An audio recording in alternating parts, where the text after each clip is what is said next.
Hello everyone, Mr. Zas here with exciting video or prediction about really fantastic fight night. Povetkin versus Whyte 2. And now it's Povetkin because Povetkin won the first one, which means he's the A side. It is been a roller coaster for Dillian Whyte. Yeah, what can I say? There's so much to say to be honest. I'm gonna start with undercard because I think undercard is great, at least for me. I like it, and the reason is because I want to see Wardley fighting Fabio Wardley, and I kind of want to see Nick Webb back. Uh, I know he had few bad fights, but I think he's quite interesting fighter, and they are both on undercard, as you can see on the screen. So yeah, Fabio Wardley taking on Eric Molina. I mean, Eric Molina is no pushover. He used to be quite decent. You know, he had two title shots. Uh, we're gonna see how much there is left of Eric Molina this time. I think Wardley gonna win. I think Wardley looks like a very promising prospect at this time. He could be the real deal. I mean, so far he's been blasting people out, and uh, yeah, I'm very impressed by Fabio Wardley to be honest. And Nick Webb, I mean, he's kind of on roller coaster ride. Will he gonna pull off this fight? He's kind of B side on this one, but anyway, he could pull off a win.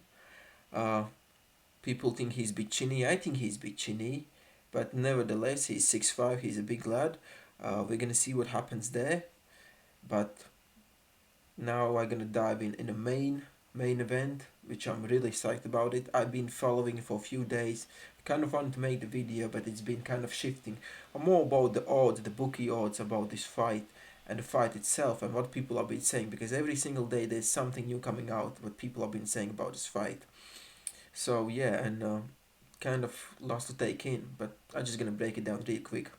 Okay, guys, the lines which I'm drawing here is David Price versus Tony Thompson, 1 and 2, whatever. So jumping on that is that Tony Thompson beat David Price. David Price is supposed to be the next UK boxing champion, super heavyweight. Didn't happen, and people are saying it will gonna derail his career so badly. But what I'm saying is David Price had a good career, even though he never challenged for world title. David Price start rolling with Matchroom, and he ended up having good career. He ended up on pay-per-view with Derek Chisora.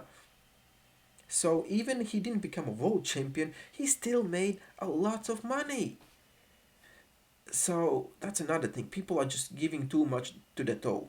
I see the point of the view when people are saying it's not about the loss, it's who you lost to. Fair point, because if Dillian Whyte would have two losses to Antua Joshua, well, Antua Joshua, top of the line guy, the best in the business. Arguably, there's Tyson Fury, not denying it, but let's say top of the line, the best in the business. Yeah, two defeats to him, that's nothing. So, yeah, it's when you lose to someone who's over the hill or people perceive him over the hill. I like to say that maybe Povetkin's chin, he's chinny at this moment because I think he get banged up. My own opinion, he get banged up by Antoine Joshua quite badly, and he has shown some kind of signs of being chinny. But unfortunately, White has shown the same thing. Oscar Rivas fight got dropped. Parker fight got dropped.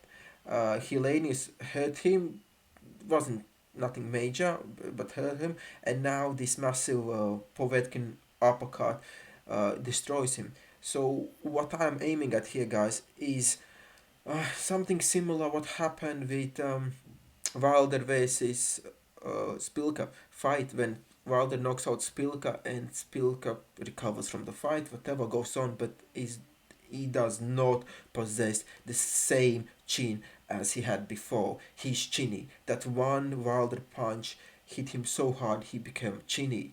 So that's kind of my worry in this situation, that this last massive knockout could really alter the chance, or the chance of his chin being holding up the punch resistance. So I don't know that, but po- Povetkin may just land another big shot and go and end up this fight. I mean, the bookies, if you look at the odds, the bookies are going completely nuts, and the odds are been shifting every single day. And I wanted to make the video, but every day they are shifting massively. The bookies are putting down uh, Povetkin as massive underdog. And if you put on Povetkin, and I'm not saying you should gamble, nothing like that, I'm just using this example. On KO, they are putting 1 to 4, which means if you put 1, you get back 4. Yeah, that's a massive odds. So what the bookies are saying, the possibility for Povetkin is 20%. That's how they see it. And yeah, I think this fight will gonna be much closer than that. I think you should never ever always overlook your opponent. I think personally, I think it's like what 40-60, and I like to give the doubt that White will gonna box very smart. He not gonna do any rash decisions, and he just gonna outbox and most likely gonna stop Povetkin in late rounds.